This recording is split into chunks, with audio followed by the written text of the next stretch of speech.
Hello everyone and welcome to another R video. And yes, it's what you've all been waiting for, yet another R video. But this time, hopefully there's even more excitement as you're going to see me code on YouTube for the very first time. Back to the reason behind the video today. A few weeks ago, I was approached by a local rookie that was using R for the very first time. And they were working with some population data from the ONS.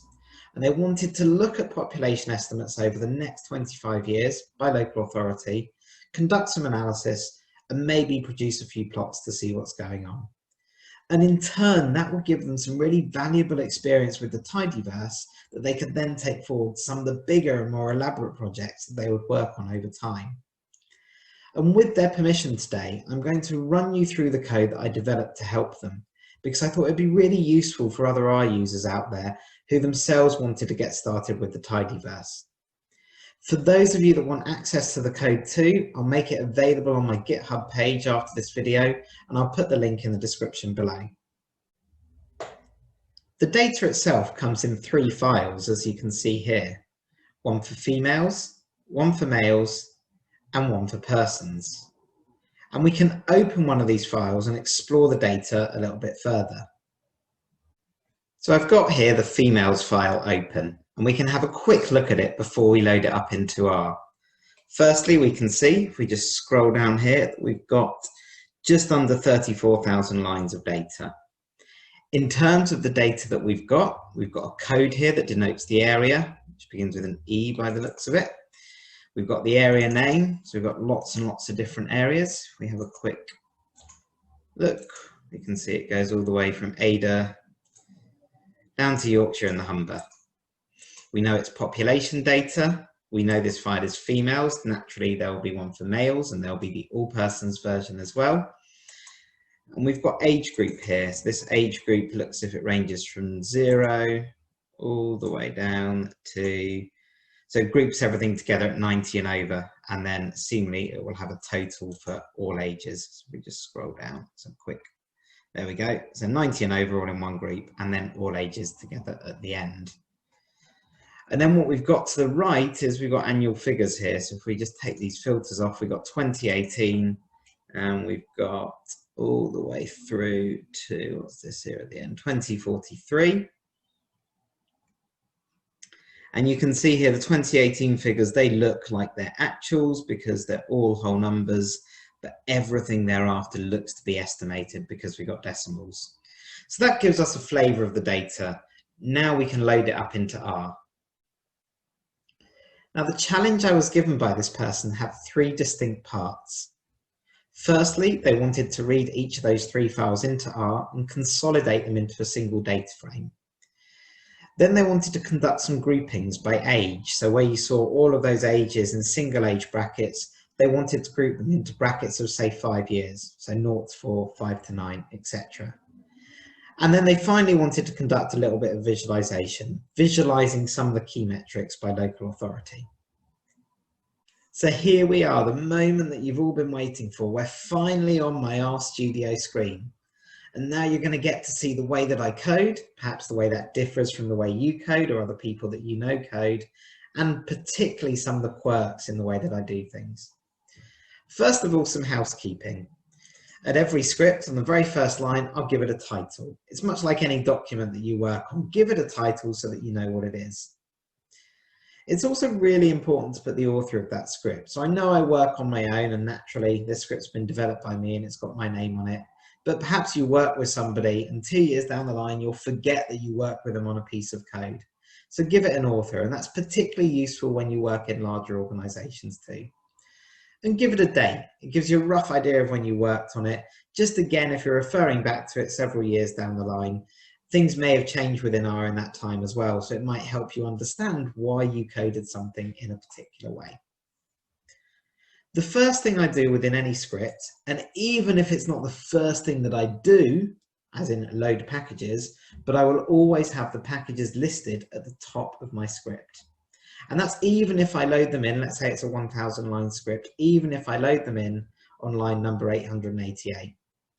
And the reason I put them at the top, A, it's so that I know what packages I need or what packages I'm going to be using to manipulate this data. But also if I share this script with others as well, it gives them an idea of what kind of knowledge they need to be able to run through the script and manipulate the code that they're going to see below. In this case, you'll see the two packages that we've got are the tidyverse and reshape2. So we know we're going to be manipulating some data here. So let's get those two loaded in. Now I want to talk a little bit about file locations and why I don't use the set work directory anywhere within my scripts. For this, which is a very small script of 40 something lines, it doesn't really matter too much. But if you're developing code that's 1,000 plus lines long, and you set your work directory somewhere on line 1884, if 3 months down the line you go and do a massive cull and clear out and reorganization of your folder structure, that line of code becomes irrelevant because you've moved all the folders and files around. And to go back to line one, I can't even remember what it was I said before, but line number 1080 something, to then change it to the new location is really quite time consuming. So what I prefer to do is put all of my file locations and file names as variables at the very top of the script. And what that allows you to do is, if that file location or file name changes over time, it's really easy to find them. They're all at the top of the script. And then when you want to read those files in or write out to those locations, you can just call them as their variable names rather than their specific locations. So here I've got my files, so the files that you saw before, stored in a specific folder locally. So let's just read that in. And if you remember, the first part of that challenge was to read them in and consolidate them into a single data frame. So I'm going to make a blank data frame that I'm going to put all of those files into. And we'll just call it master data. So we'll set that up as a blank data frame here. Now, if you remember, we had 3 files within that specific folder location, 3 Excel files that we want to read in. Now I could go in and read them in one by name, but whenever I develop a script, I always think about future-proofing it. So what if those 3 files became 6 files next time you play with the data? What if they became 200 files? So rather than refer to them by name, I'm going to refer to the location and read them in on a loop. It's much more future-proof that way. You'll also notice, so here obviously is the bit where I'm referring to them by name, listing the files within the location that I've set up above. But I use the tidyverse version of reading in read_csv from the read_r package, rather than the read.csv or read.table or anything similar. And I haven't used those for a few years now. And with the files of the size that we've got here, okay, they're fairly small files, it probably doesn't matter whether you use the tidyverse version or the base R version. But as file sizes get bigger and bigger and bigger, there's a lot more efficiency to be had in using the read_r package and using read_csv as opposed to read.csv. And also it's more consistent. If you're going to use the tidyverse below, keep everything in the tidyverse. It's all in sort of one uniform part of the R language in that way. So we're going to read them in individually, and then we're going to bind each one, again using the bind rows function rather than an rbind, into the master data set. So let's just do that. As you can see, 1, 2, 3, and they're all in.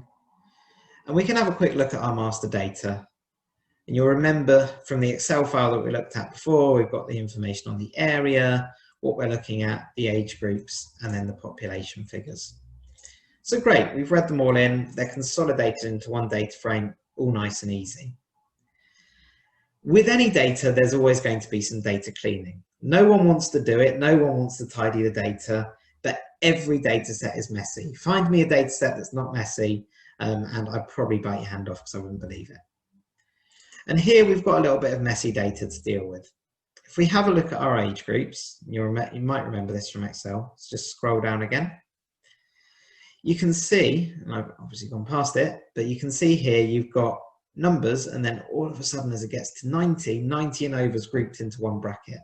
And then you've got the total lines. Now those total lines are just going to confuse things when we do analysis, so we need to get rid of them. But we also need to change this from 90 and over to be numeric so that we can analyze age as a numeric field. And so for now, even though we know it's 90 and over, I just want to call it 90. And there's a couple of things I can do here. You'll see that above each line of code, I've always put a comment. It's really good practice to comment your code, particularly if you're working with somebody that's just picking up R for the first time. It allows them to learn a lot more easily if they read a comment above the line to say what that line is doing. And I've commented here that I'm going to remove the total rows. And it's very simple. I'm going to use the dplyr package within the tidyverse and this beautiful operator here, the pipe operator. Now, you've probably noticed already that I'm not coding on the fly. I said you're going to get to see me code on YouTube for the first time. That was a little bit of a lie. I've developed all of the code beforehand and I'm running you through it. And that's really just to save a bit of time. You don't want to sit here watching me type as I produce a YouTube video. I don't think I've quite got that fine art balance right yet as well. I don't think I can type, record and talk all at the same time. So this is all me running through some pre-written code, but hopefully it still gives you the flavor of how you can do it. And so this pipe operator is really useful. For those of you that haven't used it before, the pipe tells you to take the last argument of the previous function that you've got here on the left-hand side and use it as the first argument of the next. And what that means is you don't need to keep specifying your data frame each time you manipulate it. So if you didn't have that pipe operator, we'd have to say we want to filter the master data based on this age group filter that we put in here. So having the pipe negates us from needing to do that. The filter function within the dplyr package filters things in or out. And as you can see here, we want to filter all age groups that aren't equal to where it says all ages. So we want to keep the numbers in there. And then we pipe that in. So we've done that. We've removed all of those. But then we want to say where you see this phrase here, and over, or space and over, replace it with a blank. So that will replace 90 and over with just 90. And you'll see here that we've also got the mutate function. Mutate within the dplyr package allows you to add a column to the data or amend an existing column. So mutate is just literally add new information or change something. And if we run that line through, we can go back to our master data and you'll see here, let's just let it update for a second. If I scroll down through the ages, we're getting close to the 90s now. And you'll see that that 90 and over has become 90 and the total line has gone. And now it's a little bit easier to manipulate, to play with, to work with. So let's do some manipulation to it. And if you remember, the next thing that we were asked to do was group the ages into bands or brackets of 5 years per age group. And again, dplyr is really helpful here. We can use the pipe operator, we can use mutate as we did previously, and we're going to create a new column. And we're going to call that column age band. And age band is going to be that age group that we've got above. So this field that you see here, where you've got the numbers ranging from 0 to 90, but grouped into those brackets of 5. And we're going to use the cut function from base R. I'll talk about that in a second. First, I just want to show you that within the master data, although we've removed the text from that age, so if we find it here, age group field, it's still showing as character. Now, just because you remove the text from a field in R, it doesn't automatically convert it from character to numeric to allow you to manipulate it. So before we do any cuts, we need to take that character variable and convert it to numeric. And we're just going to say, as numeric, our master data age group field. Now, the cut function allows us to split that into groups. And we're going to do a very simple cut. We'll base it on a sequence, hence the SEQ here, seq, if you want to call it that. And we know that our age group runs from 0 to 90. Well, it's 90 plus, but in the case of that variable, it looks like it's 0 to 90. And we want to split that out into groups of 5. Or we want to cut that at every 5, as we're saying here, because it's a cut function. Now, the really important bit to include within that cut function is that this right equals false argument here. And what that tells us is that we want to close that bracket, or we want to close that interval on the right-hand side. So if you think about cutting it every 5, the cuts will be at 0, 5, 10, etc., etc., etc. as you go up. But what we haven't told it is 5 included in the lower bracket? So would it be 0 to 5 and then 6 to 10 or whatever? Or is 5 included as the first argument of the higher bracket? And so by saying right equals false, we're saying we want to close that argument on the right-hand side. So we'll cut it at 0, 5, and 10, but closing it on the right hand side means that the arguments or the brackets that we've split the data into will be 0 to 4, and then it'll be 5 to 9, because it's closed on the right hand side of 10, and then 10 to 14, etc. So let's run that through. And if we have a look at our master data now, we've got this new field that we've added called age band, and you've got here 0, 5, and then the next one is 5 to 10. And look at the brackets and the braces that are by each of the numbers here. The square bracket means that this, the number that it's by, is included within that interval. And the round bracket, or the curly bracket, means that it's not included. So this is exactly what we've asked for, 0 to 4, and here 5 to 9, etc. The next thing that we want to do is we want to understand a little bit more about how that population looks by each of these age brackets that we've created. And I'm going to create a new data frame here. I'm going to call it population by age area, by age and area. And I'm going to take my master data, so it'll be based on the master data, and I'm going to use the pipe operator again. Now within dplyr, you have the option to group by variables. Think of it almost like a pivot table where you're dropping in variables to group by in Excel. And we're going to have two groups here. We're going to group them by that age band that we've created, and we're going to group them by the area name as well. So if you go back here, you see that we've got various different area names ranging from the northeast, and lots more if I keep scrolling down, which I'm not going to do right now. So we'll group it by those, and what we're going to do is we're going to summarize, and when we say summarize here, take the sum of all of the numeric variables. And guess what? That's all of these yearly population variables that you see along the right hand side. And so by taking the sum of those, we'll know that for each area in each age bracket, what that population is in the case of 2018, or the estimate is in the case of 2019 onwards. So let's create that table. We'll have a quick look at it. So you can see here we have a really nice table now. Here's our age band, here's our area, and here are our population figures. So you can see here that for people aged 0 to 4 in Ada, literally just down the road from me, this is what the population was in 2018, just over 7,000. Nice little sleepy place down there. And this is what the estimates are. These are what the estimates are for 2019 and onwards. So now that we've got that table, we need to do a little bit more work to it. Just going back to it here, you'll notice that it's not in what R calls a tidy format. And that's where every column represents a variable and every row represents an observation. If you have a look here at the moment, these columns, which are showing us the years, or the years in which we've got population figures for, that would be better served if we had a variable telling us what year it was, and then a second variable telling us what the population was. And luckily we can use the reshape2 package, which is the other one that we loaded in at the top here, if you remember, to change the format or change the state of that data frame. And it's got this function here called melt. Melt's quite useful. Think of it as melting that data frame down from this really long format to this format where you've got fewer columns, but it's much longer once you've kind of broken out those years and the populations for each of those years. And so what we're going to do is we're going to create another new table. We'll call it population by age, area, and year, because we're now going to bring in year as one of the variables. And we'll use melt, and we need to tell it a few things. So we need to tell it that we want to keep the age band and the area name as IDs. So if you look back here, there are ID variables.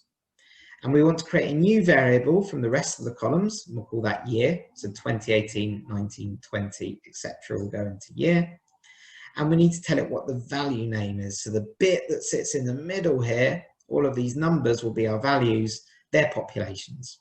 So let's call it population, as you see here. I'll just run that through very quickly.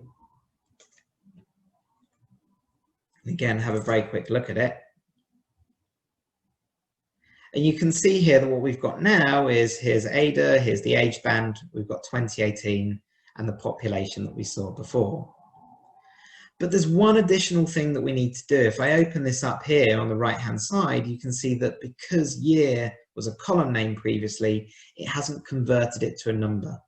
It's put it into a factor. So it's kind of seen that you've got this ordinal variable from 2018 onwards, But we want to use that as a number because we're going to produce some plots that show us changes over time. And so by having that year as a number, it will allow us to put it on an axis on the plot. And so we need to do one additional thing, again using the pipe. So take this that we've created, pipe it in to the next table if you like, and all we're doing is mutating the year. So we're going to change that year column, and we're going to change it from factor, first of all to character, so bring it out of this kind of ordinal factor that we've got, bring it into just text, and then that allows us to change it to numeric. And you need to do both in order to get that conversion to work properly. A little trick that you'll learn within R. And so now we've got this table, and you can see here that the year is a numeric variable, exactly what we want. And that means that we can chart it. Now, I went back to the person I was working with and said, if you want to chart it for each local authority, you're going to have tons and tons of charts because there's loads of them. So I did promise you'd get to see me code on YouTube. Let's do a bit of coding on the fly and just prove that there's lots and lots of different local authorities in here. So if we take this table here, the population by age, area, year, we'll stick to the tidyverse notation. Let's just select out the area name. There it is. And let's look at the distincts. Yeah, there we go. And you can see there's 368 of them. So that's a lot of plots. Now you might want to sit here and watch me make 368 lots of plots on YouTube, but I frankly want to get away and get to bed at some point today and not be sitting here looking at tons and tons of charts being produced. So let's just filter it out to a single area just to give you the idea of how you can produce a plot using the tidyverse and using ggplot. And we'll filter it out to an area very close to my heart, mainly because it's where I live, East Sussex. And so again, we can use dplyr, we can use the pipe operator, we can use filter that we've used before to say we just want the area name East Sussex. And here's our chart data.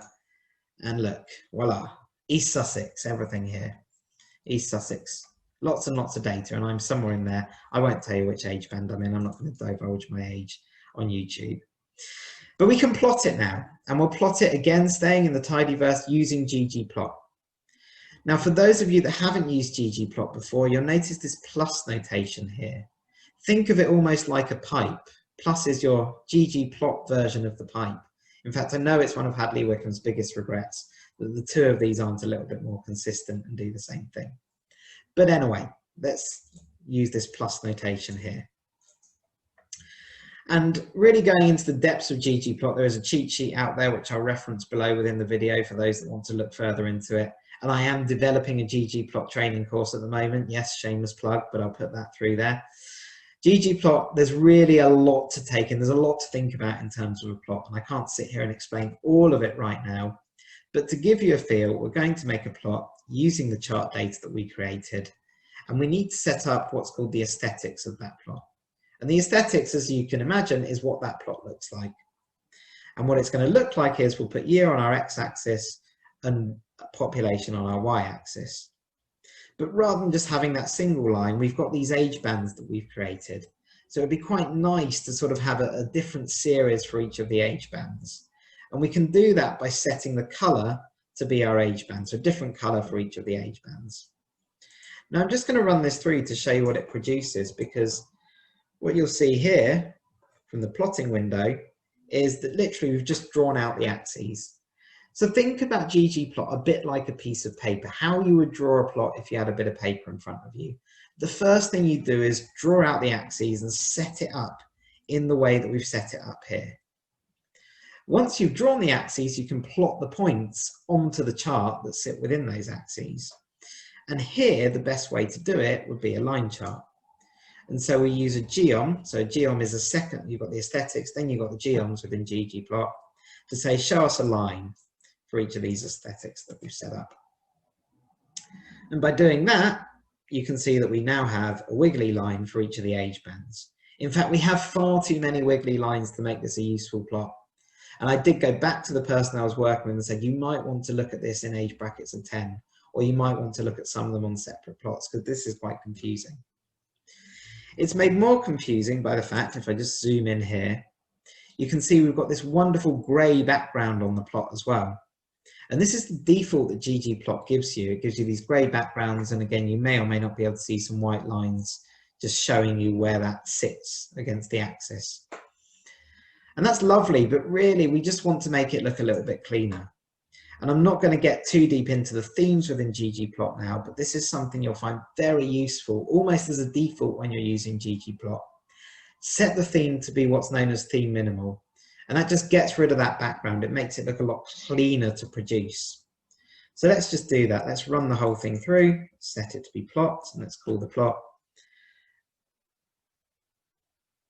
And waited a few seconds, but you can see that nasty little grey background's gone, and it's a little bit cleaner and easier to use.